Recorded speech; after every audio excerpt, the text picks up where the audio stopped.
Hi guys! Good morning, good afternoon, good evening, and good day. Before we start, please like, subscribe, comment, and share. I know I don't have followers yet. Maybe one day. So, pag-usapan natin itong baha sa Pilipinas. At ang 550 billion peso says na ginastos para daw sa flood control. So na fact check na ang gobyerno ng Bangag kung saan nila dinala ang flood control money daw. So nasaan na yung mga nagsasabi na ang flood control na ginastosan ng 550 billion. What do you think it is? What happened? Halos 40%, if I'm not mistaken, or 30% of Philippines right now is already submerged to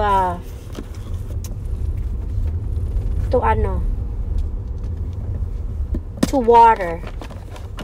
So now what? Ano na ngayon ang plano ng administration ngayon? Ito yung nakaka-PI, di ba? Yung mapapamura ka na lang talaga.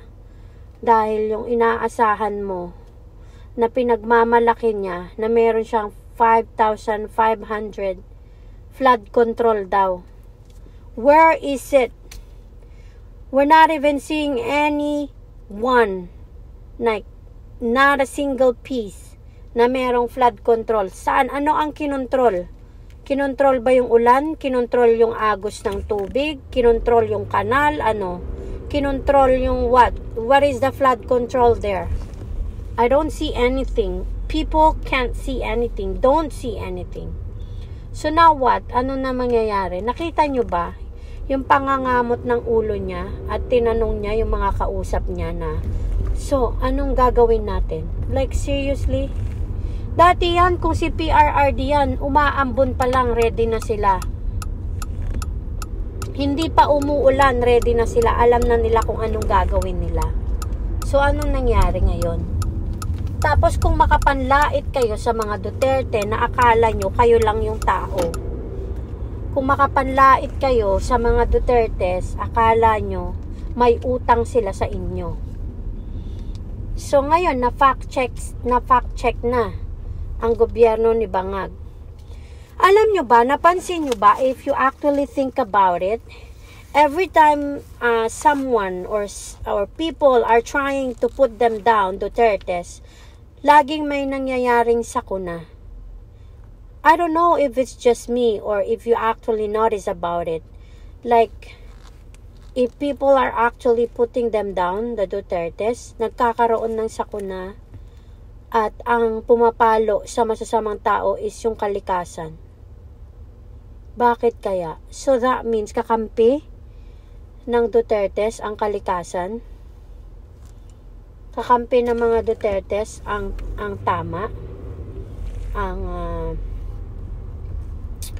Kakampi ng Dutertes ang mismong kalikasan natin. Para ipakita sa kanila na hahagupit ang dilubyo, para ipakita kung tama ba ang mga pinagagawa nitong mga hinayupak na to. Anyways, ito pang isang nakaka-PI talaga, nga nakakapunyeta talaga, yung drug pushers dyan at yung kung ano man yung natagpuan nilang droga dyan sa Malacanang. Sinong bebentahan ng tao na yun sa Malacanang? Alangan naman yung mga PSG ang bentahan. Like, what happened? Like, what the heck? Mapapa what the F ka na lang talaga. So, ito kaya, ihihiring kaya to ng mga hinayupak? Ihihiring kaya nila itong nangyari na to? What do you think, guys? Sobrang nakakahiya na mismong sa Malacanang ka makakahanap ng Though we know already before na sinabi na nga na bangag yung presidente dyan. What do you think it is? Na ganyan ang nakita nila na may droga mismo sa Malacanang. Ano sa palagay nyo? What do you think it is, guys? So we're waiting for this Huadcom na gumawa rin ng hearing about this Tingnan natin kung gagawa rin sila ng hearing about sa sa 550 billion na flood control at dito sa droga sa Malacanang. Ito lantaran na to sa Malacanang mismo nakita ng NBI. So tingnan natin kung anong gagawin nitong mga nasa Huadcom, itong mga punyetang mga nasa Huadcom. Kung talagang may gagawin sila, hindi puro pa ulit-ulit na Dutertes ang tinitira nila sa mga walang kwenta nilang hearing sa EJK at sa dito kay Pastor Kibuloy. We'll see if they're gonna do actually their real mandate at yung totoong dapat na pinagtutuunan ng pansin. Tingnan nyo, mga tarantado kayo, mga ogag kayo. Masyado kayong busy sa pagpapabagsak sa mga Dutertes na mga punyeta kayo, hindi nyo na-foresee ang bagyo.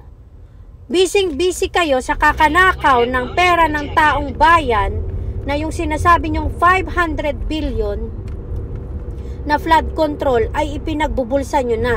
Kaya nga yung mga bahay nyo sa kung saan saang lupalop ng daigdig at yung mga mamahalin yung gamit ay galing dyan sa pera ng taong bayan. Yun ang katotohanan. Huwag na tayong maglokohan.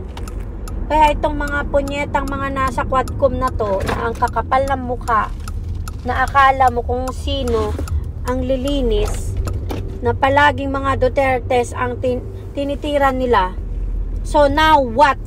You guys are paying attention to this all bullshit na pagdikdik sa mga Dutertes, tapos now, may baha.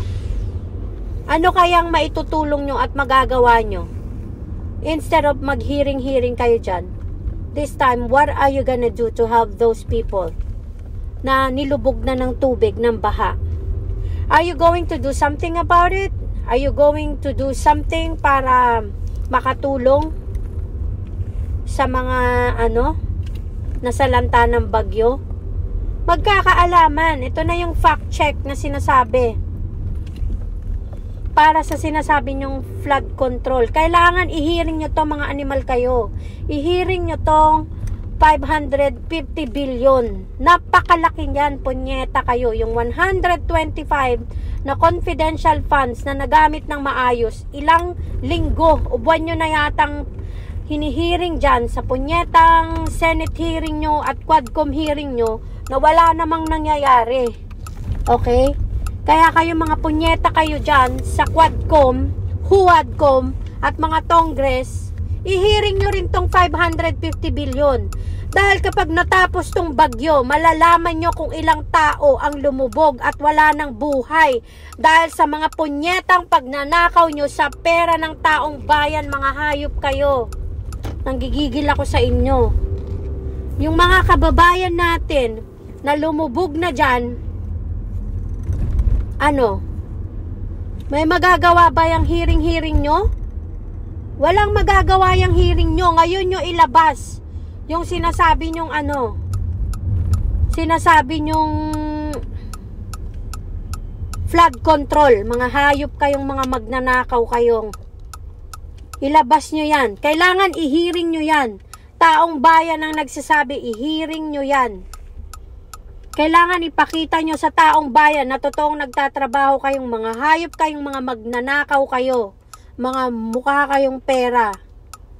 Nakakagigil kayo dahil I'm pretty sure maraming mamamatay sa bagyo na yan. Maraming lumubog na bahay na kahit na isa, wala kaming nakita. Wala kaming nakita na may nag-rescue. Because you are not ready. Hindi kayo ready. Dahil busy kayo sa kaka-Senate hearing nyo at kaka-Quadcom hearing nyo, mga huwad kayong Congress kayo.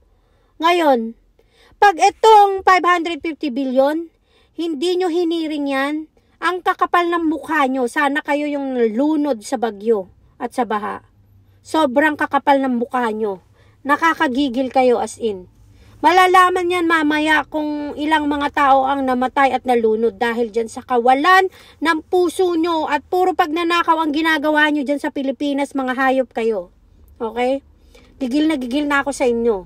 Hindi ko alam kung kanino makakarating tong video nyo, pero mga hayop kayong lahat dyan sa Kongreso na walang ginawa, kundi puro Duterte na lang ang ginagawa nyo, na hindi nyo nagawa yung trabaho nyo para ipaghandaan ang bagyo at lahat ng mga nangyayaring hindi maganda dyan sa Pilipinas.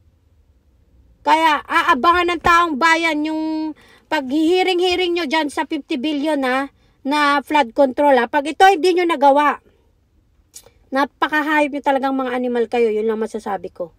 Nagigigil ako sa inyo dahil yung mga namamatay na tao na walang kalaban-laban.